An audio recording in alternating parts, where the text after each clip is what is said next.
تعاون میں تقدیر امم کیا ہے؟ شمشیر ثنا تعاون سے رفاقہ۔ مسلمانوں کے عروج زوال کی تاریخ اگر بیان کی جائے تو وہ ایک لمبی داستان ہے،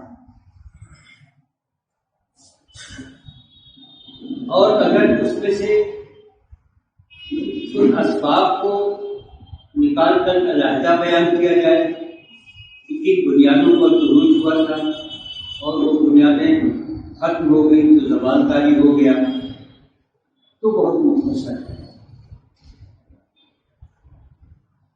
یہ چیز بیان کرنے کی کم، محسوس کرنے کی زیادہ ہے۔ اس کی وجہ یہ ہے کہ جن اسباب اور محرکات کا ذکر کیا جائے گا وہ انتہائی بنیادی ہوتے ہیں، عقلی ہیں، اصولی ہیں، لیکن جب وہ انسانی زندگی میں یا انسانی معاشرے میں ڈھلتے ہیں تو بہت چھوٹے چھوٹے رویے ہوتے ہیں، جس سے ایک چٹکی دھول سے جس طرح سے ہوا کا رخ معلوم ہوتا ہے، اسی طرح سے افراد اور افراد کے مجموعوں کے رویوں سے زوال یا عروج کی سمت طے ہوتی ہے اور ان کی نفسیات متعین ہوتا ہے۔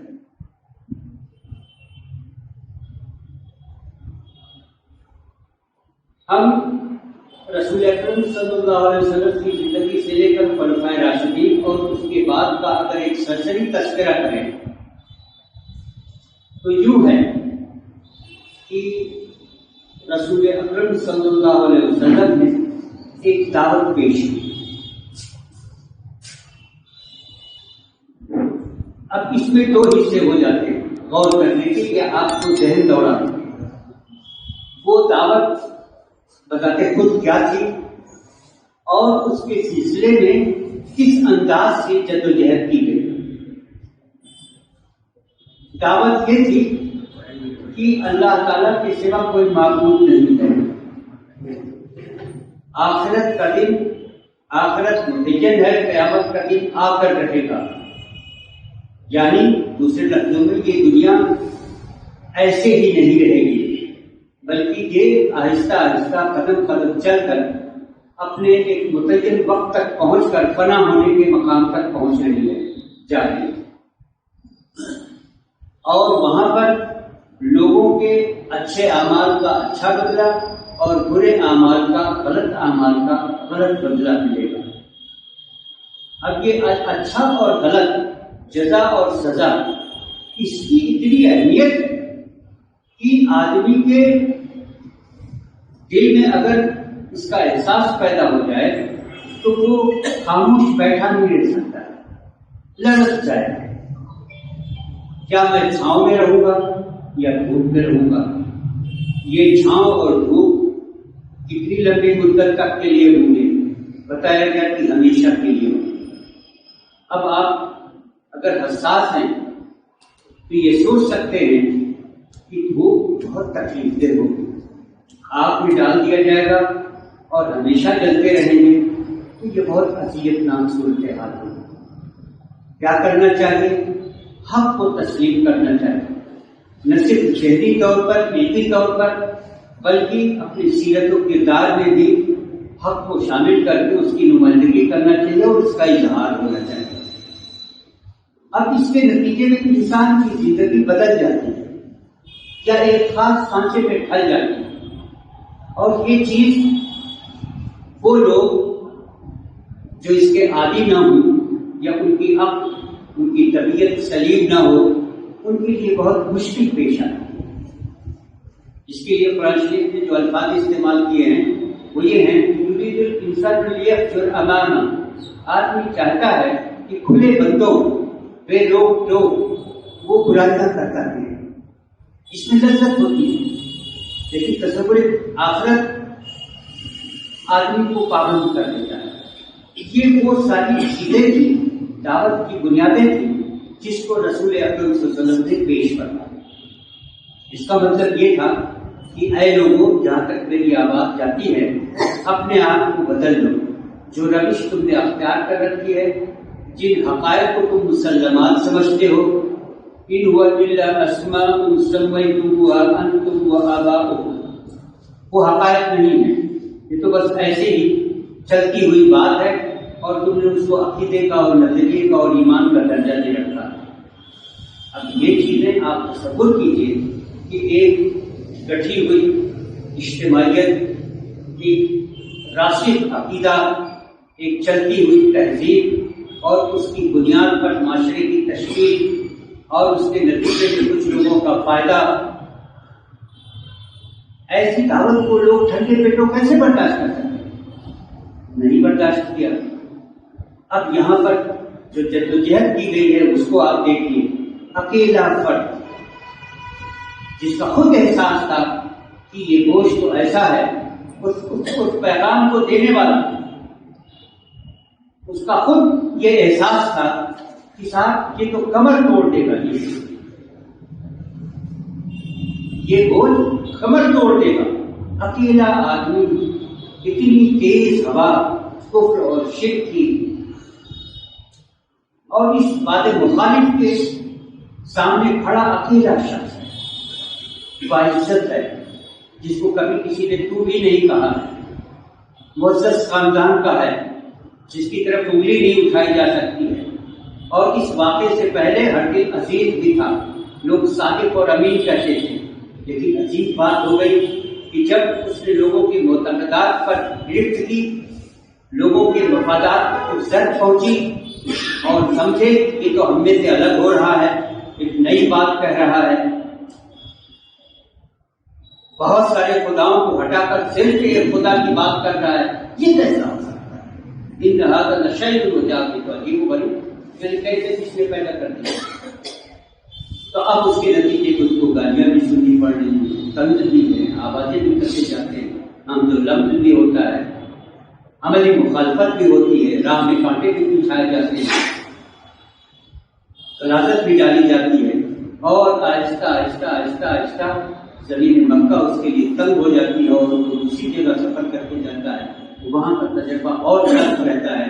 اس کے نتیجے میں کچھ لوگ ایسے ملتے ہیں کہ جو اس پر ایمان لاتے ہیں، یقین رکھتے ہیں، اور وہ اس کے ساتھ مل کر جدوجہد کرتے ہیں، مار پیٹ ہوتی ہے، ہجرت کرتے ہیں، ایک مرتبہ نہیں دو مرتبہ ہجرت کرتے ہیں، صرف مرد ہی نہیں خواتین بھی ان کے ساتھ شامل ہو جاتی ہیں، اور پھر الٹیمیٹ یہ ہوتا ہے کہ صاحب یہاں کی آبادی چھوڑ دو اور کسی دوسری جگہ جا کے آباد ہو۔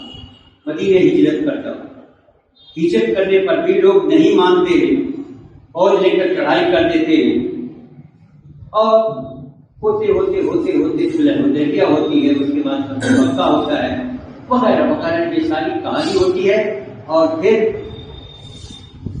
اللہ تعالیٰ ان کو غلبہ اور تمکن دیتا ہے۔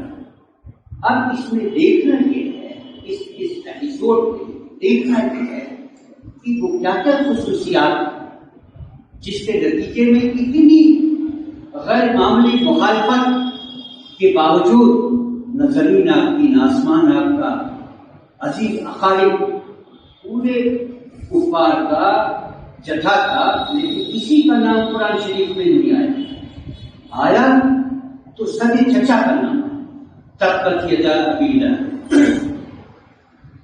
آپ تصور کیجیے،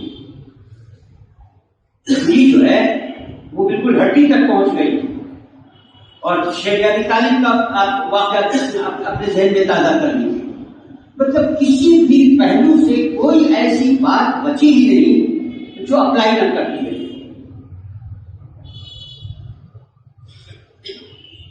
ایسے جو ذہنی کیفیت تھی اس کا اندازہ لگا، اور وہ یہ تھی کہ جو میں کہہ رہا ہوں وہ برحق ہے۔ اس کے لیے اس کیفیت کو ذکر کرنے کے لیے زبان میں لفظ نہیں، الفاظ نہیں، پورا واقعہ ذکر کیجیے، تب جا کر یہ سمجھ آتا ہے کہ کیا کیفیت ہے، ایک اندازہ ہوتا ہے۔ ساتھ میں نبی اوقات ایمان لائے، بہت لاڈ پیار سے ان کو پالا تھا ان کے من، وہ ناراض ہو گئی صاحب، اور کہنے لگے کہ ہم کھانا نہیں کھائیں گے، اور ایسے رہتے رہتے مر جائیں گے، ساری قوم عرب اس کو ماں کا قاتل کہے گی، اور تو زندگی بھر ایسے ہی دھتکارا ہوا رہے گا اور لوگوں کی نگاہوں سے گرا ہوا رہے گا۔ ایک دن نہیں کھایا، 2 دن نہیں کھایا، سمجھایا کہ اماں کھا لو، تو کہا دین سے پھر جاؤ. جو بدین ہو گئے وہ اپنی زبان میں کہتے تھے اپنی اصطلاح میں کہ جو بدین ہو گئے ہو پھر سچے دین پر آ جاؤ, آبا و اجداد کے دین پر. جذبہ دے کے اس کو کیا کہیں گے, ایمان کا لفظ تو ہمارے اتنا عام ہو گیا ہے کہ اس سے اس کی تعبیر ہی نہیں ہو پاتی ہے اس کیفیت کی. انہوں نے کہا اماں تم کھاؤ چاہے نہ کھاؤ مر جاؤ, لیکن جس ہدایت کو میں پا چکا ہوں, جس حق کو میں اختیار کر چکا ہوں, اس سے واپس نہیں آ سکتا.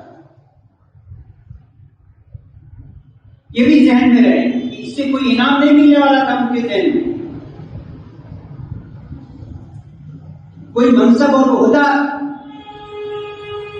کی کوئی بات ہی نہیں, سراسر کی اطلاع اور آزمائش تھی. دوسرے لفظوں میں کہہ لیجیے تو انگارے ہاتھ میں لینے والی بات. اس کیفیت کو کیا کہیں گے آپ؟ جنون کہہ لیجیے, عشق کہہ لیجیے, وارستگی کہہ لیجیے. یہ کیفیت کے ساتھ اسلام اور اسلام کے متحدات رسول اللہ صلی اللہ علیہ وسلم کی دعوت کے جو عناصر تھے ان کے دل و دماغ سے جاگتی ہو گئے تھے. اس کے لیے ماں کو بھی انہوں نے چھوڑ دیا. اور مصیبتیں تو تھیں, کہاں رہیں گے, کہاں کھائیں گے, کہاں سوئیں گے, جن کو مفادات ابھی اس سے پہلے والی تقریر میں آپ نے سنا. تین مفادات ہوتے ہیں, آدمی کو اچھی زندگی ملے, رفاہیت حاصل ہو, آرام ہو, لیکن اس کے باوجود انہوں نے ماں جس کو کہتے ہیں, جس کے لیے آدمی سب کچھ کرنے کے لیے تیار ہو جاتا ہے اس کی ضد پر, ان کو تو یہ جذبہ تھا, یہ انداز تھا اس کو اختیار کرنے کا. گویا کہ اگر آپ تبدیلی چاہتے ہیں, اب میں یہاں سے اصول پر آنا ہوں, اگر آپ تبدیلی چاہتے ہیں تو سب سے پہلے انسانی زندگی کیا ہے؟ ایک دماغ ہے جو سوچتا ہے, دل ہے جس میں بلبلے ہوتے ہیں, آرزویں ہوتی ہیں, تمنائیں ہوتی ہیں, کچھ پانے کی, کچھ حاصل کرنے کی للک ہوتی ہے. دماغ اس کے لیے منصوبے بناتا ہے, عزم پیدا کرتا ہے, ارادہ پیدا کرتا ہے. ہاتھ پیر سے اس کے لیے جدوجہد کی جاتی ہے جن کو اعمال کہتے ہیں. آپ کو جب ضرورت ہوتی ہے کہ اس مقصد کے حاصل کرنے کے لیے جاگو تو جاگتی ہے. ضرورت بھر زندہ رہنے کے لیے کہا جائے سو جاؤ تو سو جاتی ہے. بھائی پیٹ بھرنا اور بھوکے رہنا یہ دو کیفیتیں انسانوں ہی کے لیے تو ہیں. اگر مقصد کی مطالبہ کرتا ہے کہ نہیں روزہ مت رکھو, جنگ کا ماحول ہے, تو روزہ توڑ دیتے ہیں. لیکن اگر مقصد یہ مطالبہ کرتا ہے کہ جو کچھ ہے وہ اٹھا کے دے دو, بھوکے رہو, تو مدینے میں لوگوں کو دیکھ لیجیے کیسے رہتے ہیں. جن کو آج پبلک جہاں آپ مفادات کہتے ہیں, ان کی حیثیت کیا ہوتی ہے مقصد کے سامنے کہ اگر مقصد کے لیے مفید ہے تو ٹھیک ہے, ان کا حاصل کرنا. حضرت عثمان نے جن کو غزوہ تبوک کے موقع پر پوری فوج کے لیے انہوں نے سر و سامان دیا, ان کے روپے پیسے کا اور دولت کا ایک انداز یہ بھی تھا استعمال کرنے کا. تو یہ ضروری ہے, ہونا چاہیے.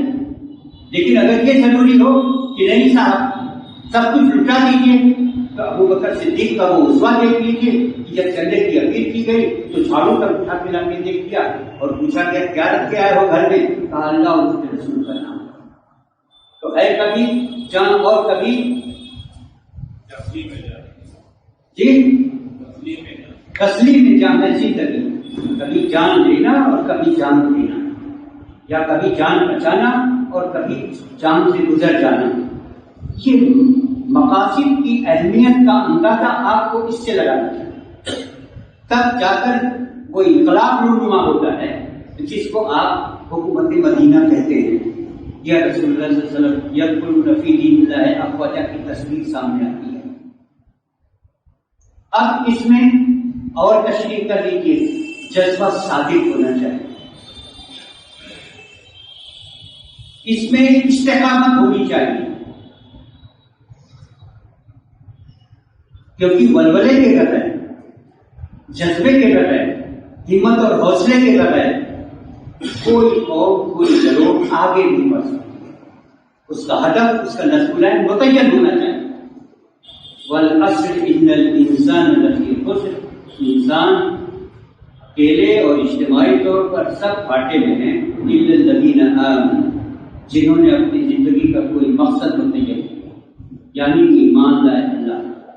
ہوتا کیا ہے اس میں اور راہ کہاں مرتی ہے؟ مقاصد چھوٹے، تو انسان بہت بڑی چیز ہے. اگر چھوٹے مقاصد حاصل ہو جاتے ہیں، اس کے بعد پھر کیا کیا ہے؟ ختم بات ہو جاتی ہے. پھر وہاں سے سماج شروع کرتا ہے، خاموش بیٹھ جاتا ہے. تو آخرت کی رضا یعنی اللہ تعالیٰ پر ایمان، یعنی وہ ساری چیزیں جو قرآن میں موجود ہیں، شریعت کے چھوٹے چھوٹے جزیات سے لے کر عقائد اور نظریات اور ایمانیات کے بنیادی معاملات، یہ سب الذین آمنوا میں آپ شامل کر سکتے ہیں. اب اس کے بعد وہ عمل الصالحات، ایمان تو دل کی کیفیت کا نام ہے، ذہن کے فیصلے کا نام ہے، لیکن باقی چیز کیا کریں؟ اس کے تقاضوں پر عمل کریں. اگر اس کا تقاضا جیسے میں نے ذکر کیا کہ بھوکے رہنا ہے تو رہنا چاہیے. ایک صحابی جا رہے تھے، کا واقعہ ہے، تو ان کا بھتیجا پیچھے بیٹھا ہوا، بھائی شہید ہو چکا تھا. وہ اونٹ پر کچھ پڑھتے ہوئے گاتے ہوئے جا رہے تھے کہ اچانک دعا کرنے لگے کہ یا اللہ مجھ کو شہید کر دے اور مجھ کو ایسے نیزہ پڑے. انداز بھی دیکھیے کیا، میں تیری راہ میں ایسے مارا جاؤں، صرف یہ نہیں کہ گولی لگے سینے میں اور مر جائے، بلکہ اتنے زخم لگے، پیچھے نہ لگے، سینے سے لگے اور ایسے ہاتھ کٹے اور ویسے. بچہ پیچھے بیٹھا اس کو سن سن کے رونے لگا. انہوں نے گھوڑا اٹھایا اور پیچھے مارا. کہا تم اللہ تعالیٰ مجھ کو شہادت دے، اس میں تیرا کیا نقصان ہے؟ یہ کیفیت ہوتی ہے عمل کی.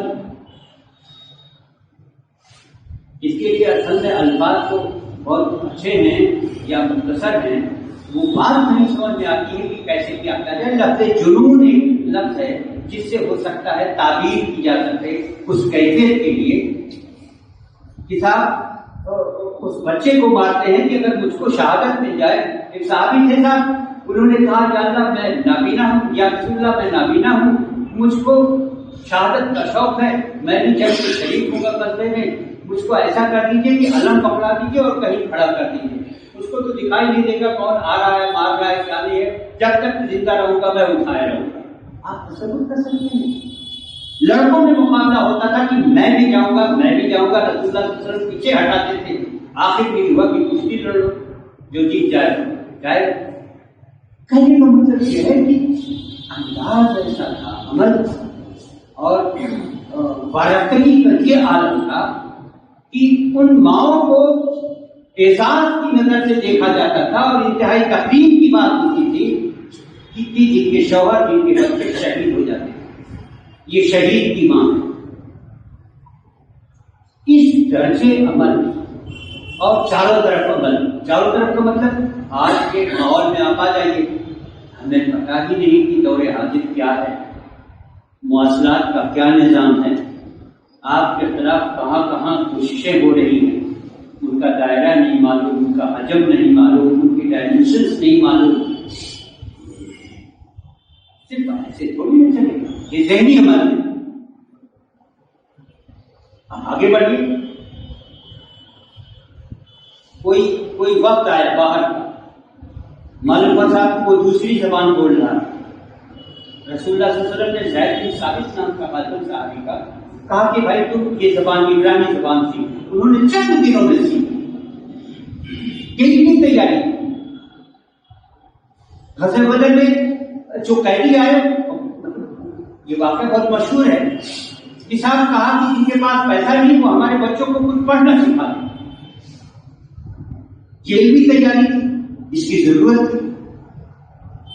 غرض کی معاشرہ جیسے جیسے آگے بڑھتا ہے ویسے ایمان کی تقاضے بڑھتے چلے جاتے ہیں، اور پھر معاشرے کے یا اجتماعیت کے گروہ کے مختلف افراد جو جن چیزوں سے مناسبت رکھتے ہیں اس میں ان کو مختلف پہلوؤں سے جدوجہد کرنا چاہیے، آگے بڑھنا چاہیے. یہ عمل کی مختصر تشریح آپ سمجھ سکتے ہیں. مثال کے طور پر آپ کا موبائل میں آپ کا دشمن ایسے پروگرام کرتا ہے کہ اس میں وہ داخل ہو جائے گا اور آپ کی ساری انفارمیشن اپنے پاس لے جائے گا. آپ اس سے لڑ نہیں سکتے کیونکہ آپ کا کوئی راز ہی نہیں رہ گیا. صورتحال یہاں تک پہنچ گئی ہے اور ابھی ہمارے یہاں شاید یہ گفتگو ہوگی یہ جائز ہے کہ نہیں، کیونکہ اس میں فوٹو ووٹو بہت آتے ہیں اور گندی چیزیں بھی بہت آتی ہیں. تو بیٹھے نہ کرنے کا مطلب یہ ہے کہ عمل مختلف جہتوں سے، علمی ہو، فکری ہو، یا ٹیکنالوجی کا ہو، یا سائنس کا ہو، کائنات کو سمجھنے کا، آپ جس عہد میں ہیں اس عہد کو سمجھے بغیر اس پر فتح نہیں حاصل کر سکتے، اس پر غلبہ نہیں حاصل کر سکتے. اس کو پڑھنا چاہیے. مثال کے طور پر میں ایک بات بتاتا ہوں. میں خود مولوی ہوں اور میں نے غازی صاحب سے اس کی تشریح کی درخواست بھی کی تھی. ہمارے یہاں اردوی میں ایک کتاب ہے فقہ کی جس میں مسئلے مسائل بتائے. اس میں کتاب البیوع میں وہ بزنس کے طریقے مذکور ہیں اور ان پر فتاوے دیے جاتے ہیں یا ان کو سمجھایا جاتا ہے، مسئلے بتائے جاتے ہیں جو آج رائج ہی نہیں ہے. یہاں ان کی شکلیں بدلی ہوئی ہیں، یا اس میں 5 شکلیں ہیں تو آج 500 شکلیں ہو گئی. لیکن ہماری تیاری کی حالت یہ ہے کہ ہم وہی پڑھا رہے ہیں. شیئر بازار کیا ہے، انشورنس کیا ہے، ہیلتھ انشورنس کیا ہے، کیسے کر سکتے ہیں، نہیں کر سکتے ہیں وغیرہ. منتشر چیزیں تو ہیں، ٹیکسٹ بک میں نہیں ہوتی. کتنی بڑی خدمت ہو یا تیاری ہو یا ایمان کے تقاضے کے طور پر اس بات کو لیا جا سکتا ہے عمل کے پھیلاؤ کے ساتھ، ہے نا، اس کی وسعت کو سامنے رکھتے ہوئے کہ موجودہ اکنامکس کا جو ٹرینڈ ہے اور جو اصول ضابطے ہیں خاص طور سے بزنس کے، وہ اس میں ضمیمے کے طور پر لگا دیے جائیں.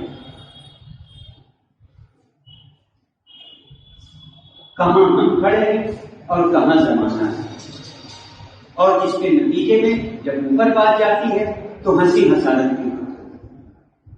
اب ابھی جس مولانا صاحب نے موہن بھاگوت کی ملاقات کے بعد جو الفاظ کہے وہ کلپ دیکھیے آپ.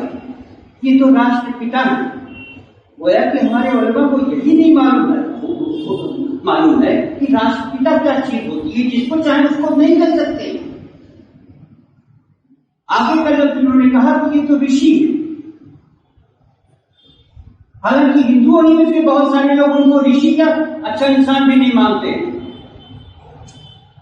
تو ہماری غفلت کا، ہماری لائبریری کا، ہماری جہالت کا یہ عالم ہے. تو اگر آپ کو ترقی کرنی ہے تو آپ کو کم سے کم عصر حاضر کو سمجھنا پڑے گا. آپ کو یہ معلوم ہوگا کہ چھاؤں میں کھڑے ہیں کہ دھوپ میں کھڑے ہیں، پانی میں کھڑے ہیں کہ خشکی میں کھڑے ہیں، اور پھر اس کے نتیجے ہی میں تو آپ تیاری کریں گے. اور اس تیاری کا نتیجہ یہ تھا کہ جس طرح سے آج لندن، امریکہ، آکسفورڈ، ہارورڈ کے لوگ پڑھنے کے لیے آرزومند ہوتے ہیں، اسی طرح سے قرطبہ، آسٹریلیا اور بغداد میں لوگ، دوسری قوموں کے لوگ، دوسرے علاقوں کے لوگ آتے تھے اور پڑھتے تھے. واقعہ یہ ہے کہ جب تک آپ ان اصولوں کے پابند رہے کہ آپ کے پاس ایمان تھا، یعنی واضح مقصد تھا، نصب العین تھا، آپ کی طاقت کہاں خرچ ہو. تو معلوم ہوا کہ اس دیوار کو گرانا ہے تو ارتکاز کے ساتھ اسی پر ٹھوکر مارتے ہوئے گر گئی. اور اس کے بعد پھر نظام جہان کی یعنی باغڈور اگر آپ کے ہاتھ میں رہے گی تو اس کو چلانا بھی تو ہے.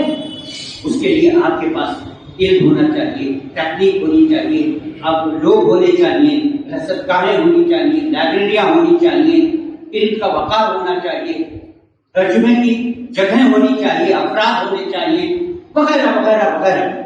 پھیلتے چلے جائیے، جیسے جیسے تقاضے ہوں ویسے ویسا عمل کرتے چلے جائیں.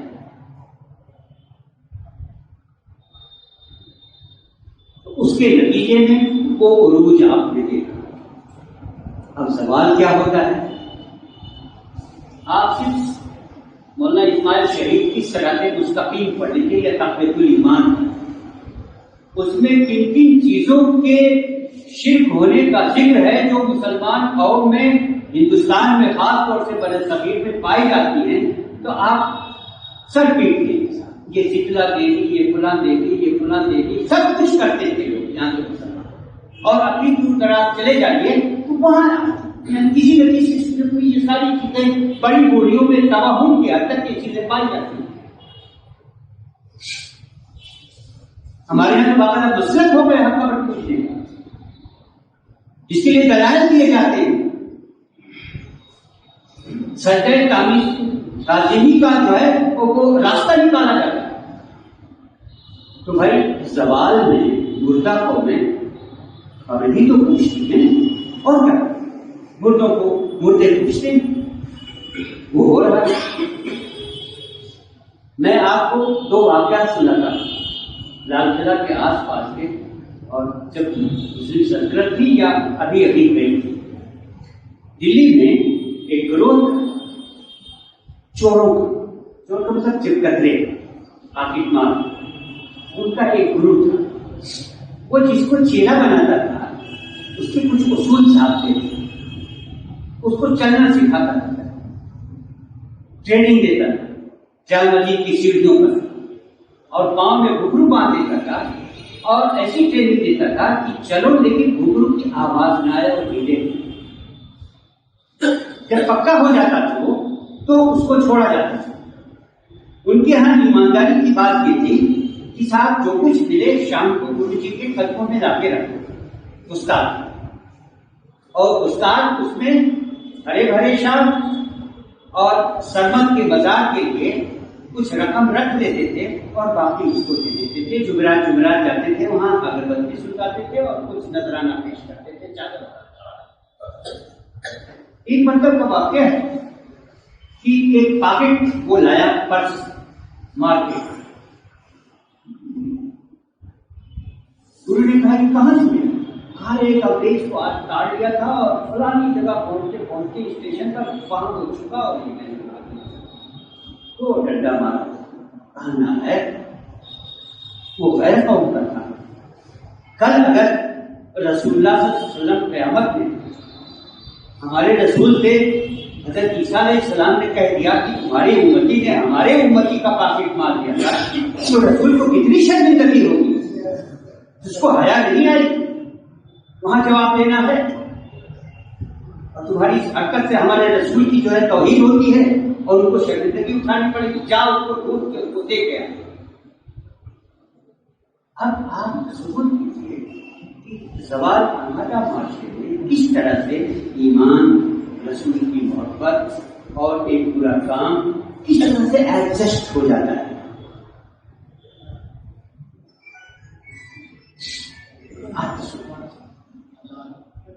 یہ برائی نہیں کی تو بہت نیک کاموں کا تھا۔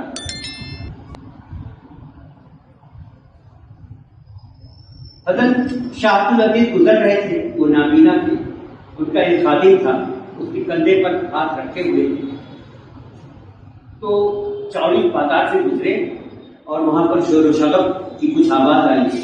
انہوں نے اپنے شاگرد سے کہا جاؤ دیکھو کیا ہو رہا ہے، تو کہا جاننے دیجیے یہ سب واقعات کام ہے، ہنگامہ ہو رہا ہوگا، ملا ہوگا تو کہا کہ علم شے بہت از جہل شے، کسی چیز کو جاننا کی زیادہ بہتر ہے نسبت نہ جاننے کی، جاؤ دیکھ کے آؤ۔ دیکھ کے آئے، کہا حضرت وہ آپ سے بتانے لائق نہیں ہے، وہ سب اوباش لوگ ہیں، وہ بدتمیزی کر رہے ہیں، کہاں نہیں بتاؤ، ضد پکڑ کے کہا کہ ایک کوئی فقیر ہے، وہ برہنہ ہے، اور اپنے اس کے تناسل میں دھاگا باندھ کر کچھ کرتب دکھا رہا ہے اور کہہ رہا ہے کہ دیکھو اللہ کی الف یہ ہے۔ معاشرے کہاں تک پہنچ گیا؟ بھائی کچھ اور کہہ لے گا، اللہ تک پہنچنے کی کیا بات؟ انہوں نے کہا کہ جاؤ اس کی کمر پر 2 لات مارو، کہا بے وحدت الف تو نقطے سے خالی ہوتی ہے، اس کے نیچے تو 2 نقطہ بھی دکھائی دیتا ہے۔ وہ گئے حکم استاد، انہوں نے ایسا ہی کیا، اور سارا مجمع جو ہے اس کے جوگی کے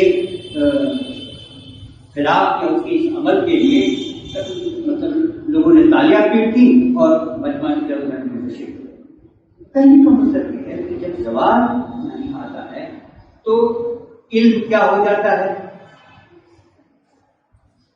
بختیار کافی رحمۃ اللہ علیہ تھے یا کون تھے میں ایگزیکٹ نام بھی بتا سکتا ہوں. سیما پر بحث ہوئی بادشاہ کے سامنے کہ قوالی سننا جائز ہے کہ نہیں جائز ہے.